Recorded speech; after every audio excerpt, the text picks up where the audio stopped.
much any problem. We want to know how to fix it. Right? You want to know how to fix things. If something's broken. For example, think of a bridge. A bridge has a hole in it. People are walking along the bridge. They don't really see the hole, and they just fall through.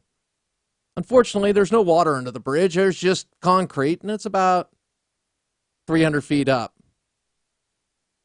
So they land, they get injured or die. Terrible thing. My goal is to fix the bridge. That would be the right thing to do. I think the left would put their focus on healthcare and taking care of the people that have fallen down. I want to take care of those people too, but I want to fix the bridge. Is that unfair? Well, let's take a good look at what's the conversation of today with the Columbia professor of political science and public affairs, Dorian Warren. Now, there's an idea to attach a scandal, something like Donald Sterling's racist remarks. And first and foremost, to use that as an indictment on America. Well, we realize that the indictment on America would be that America is not racist, which wouldn't be an indictment. It would be a clarification and a reality, because we all reject those comments. However, there are race hustlers, Jesse Jackson, Al Sharpton, people who speak for you if you are black or a minority. I know they really don't speak for you, just like some white guy doesn't speak for me if he claims to. I say, bye-bye. I realize they're great civil rights leaders. Unfortunately, their legacy is being hijacked by hustlers. But I digress. Focus on Dorian Warren and his view, as Newsbusters reported today. He says that the GOP, the grand old party, Republican Party, when they oppose Medicaid expansion and minimum wage, that opposition to that is racist. You don't believe me? Well, turn on MSNBC, because nobody else is. Roll it. There's a distinction we should make between racist words and speech and racist practices and policies. We should be focused on the policies and the racial impact of policies that those Republican leaders frankly stand for. So if you think about the Michigan affirmative action case, John Roberts adheres to that ideology of colorblindness that assumes that racism just equals bad speech or words and not policies, where the Wisconsin law that was struck down today, the voter suppression law, one of the things that judge said in striking down is that the state could not produce one example of fraud, which gets to the intent behind the law and the impact of the law. It was designed to disproportionately affect minority voters, low-income voters who tend to favor Democrats. Actually, since the law passing, you had an increased turnout of minority and voters, and the photo ID is free. I reviewed that decision. I could go much more in depth in that decision. I think we're going to talk to Hans von Spakovsky tomorrow night about it. Petruchio, is it? That blog did a wonderful outline of that today. That all said, he was pointing to voter ID. Let's go to his main point. So the ideology of color blindness, but you got to have policy. So in order to not be racist, you have to put in policies that penalize or reward people based on the color of their skin. I don't understand. Do you understand? Granted, I'm not necessarily the sharpest tool in the box. I mean, I like the first grade so much I repeated it. That was an age thing. That's what your dad told you. Okay, where did that come from? My point is this. I'm just having a little fun with it. I can't understand it. That's what I'm saying. And I don't understand what the ideology of color blindness is, other than to say that we've got to live up to that in the law and under law. And there are penalties, and there are lawyers, certainly, who are very well versed in dealing with organizations that don't live up to those laws. So I don't get it. Perhaps more of the clip will help me. Do you think? Cedra, do you think it will help me out? All right. I'm holding you to that. Cedra just said yes. All right. Roll it. We could go down the list. The minimum wage, the Congress is going to be voting on, disproportionately affects workers of color. Republicans are against that. The fact that 24 states have refused to expand Medicaid disproportionately affects people of color. That's a life and death issue for people. It affects millions of people. So I want to encourage us to get back to the focus on racial policies and the impact of policies versus the racist acts, the racist speech that people say. Yes, we should all condemn it, but the policies affect millions of more Americans. Yeah. Went back and read a Walter Williams piece. Basic economics author. And the title of it is How Hiking the Minimum Wage Hurts Teens, Blacks, and the Poor Most. And here there's a lot of studies. Like one of the studies is very interesting. He says that the university, I'm quoting from the article. It's a good article.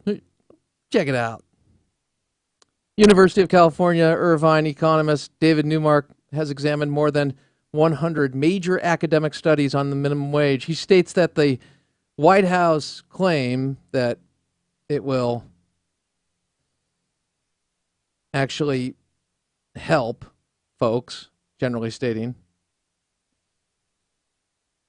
grossly misstates the weight of the evidence. About 85% of the studies find that a negative employment effect on low-skilled workers. 1976 American Economic Association survey found that 90% of its members agreed that increasing the minimum wage raises unemployment among young, unskilled workers. A 1990 survey found that 80% of economists agreed that the statement that an increase in minimum wage caused unemployment among the youth and unskilled. Yeah. It is interesting how that works out. I find the fact that, the 500,000 people that wouldn't be hired, it would cost 500,000 jobs. Yeah, 500,000 jobs. Yeah, we got that study too. And we've seen these things go on and on. Here's my point. You're blaming race and saying something's race, but it will have a disproportionate effect upon those workers. Now, I don't like to color code things. I don't think that's the way we roll. Certainly, I'm not the way I am because I'm white, because of the uniform or the skin I have or the tan, the pigmentation amount of. Here's what I'm getting at is the fact that I'm created, I'm unique, as you are, given and blessed with gifts, hopefully blessing others with those gifts. And there are those who want to color code things. I go to behavior and why people are on Medicaid, what happens in poverty and the causes of poverty, family breakdown, marriage, out of wedlock birth.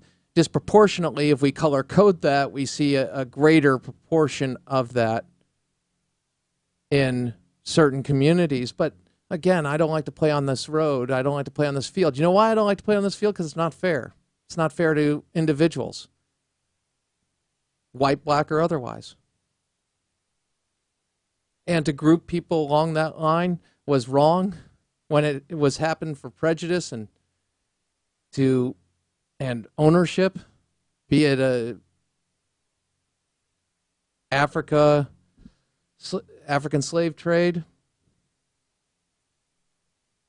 be it one color trading another color, owning another color, all of that. That's all wrong. You know that. It's terrible. Doesn't matter about the color of the skin. My point is the institutions themselves and how horrible they are. But we have color-coded things in the past. I don't like to do that. There's a reason for that. I'm not going to spend my life being a color. I joke about it, but I'm not. I don't think it's fair to each and every person. If we do see it, we go after it.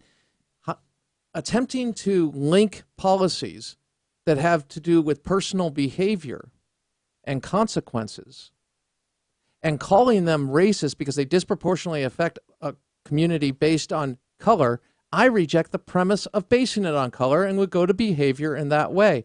And that doesn't mean, and by the way, in our society now, we say anything about a particular group or a group of within society exhibiting a particular behavior, well, then somehow we're not insensitive and we don't support those people. No.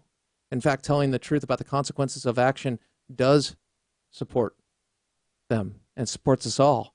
It makes us for better choices, and we reveal the consequences of that. See, the best way to raise a child is with a mommy and a daddy and in the union of marriage. Do I have to say traditional marriage? No, I'll just call it marriage because that's what it is. If you change the definition of marriage, change the genders, and make them the same or whatever, you no longer have marriage. You can call it and attempt to redefine it, but then you've redefined the institution. That's not hate, that's just reality. Bottom line, there's an attempt to take our very best responses about what is just and attempt to change those and turn those and use them against us in a distorted way to advance a political agenda that is based not on the content of your character, but rather the color of your skin or your political identity. Don't buy into it. With that said, there are other examples of this. Cut 23. Roll it.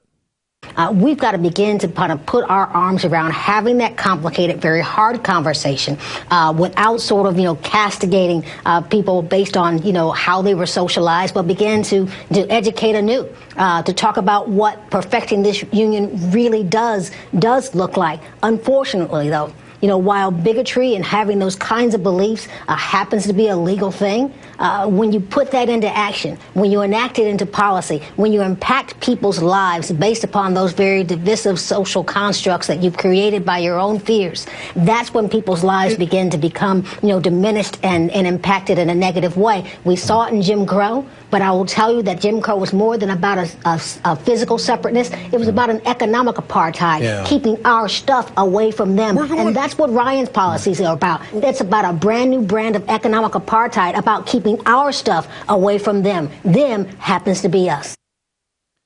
Actually, it's all us. And when we're talking about government, we're dealing with, once again, all us and redistributing money and not allowing for the government to get out of the way so that people can use their godly gifts. But in an attempt to do that, and I didn't really follow that. That's an MSNBC panelist who doesn't make a lot of sense, and she's on The Ed Show. So The Ed Show is a show that you may not know about because from what the ratings look like, you don't.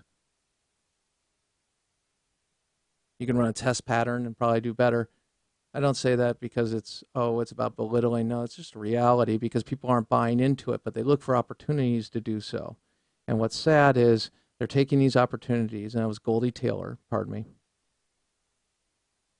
talking about something that we all oppose and then injecting it into a budget that we're dealing with a $17 trillion government debt and programs that are incentivizing dependence. And if you try to reform in any way or cut back or cut the rate of growth in those programs, somehow you don't have a heart. I would argue that if you don't try to do that, you don't have a brain or you are a political opportunist. That would be me casting aspersions on one's motives. I really shouldn't do that. Lord, forgive me. Maybe you're just ignorant. Or you're willfully blind to the consequences of what you are promoting. I say that in truth and love because what we're talking about is impacting our culture. And the state makes a really bad daddy. God's your daddy. All of our daddies. Crane Durham's Nothing But Truth.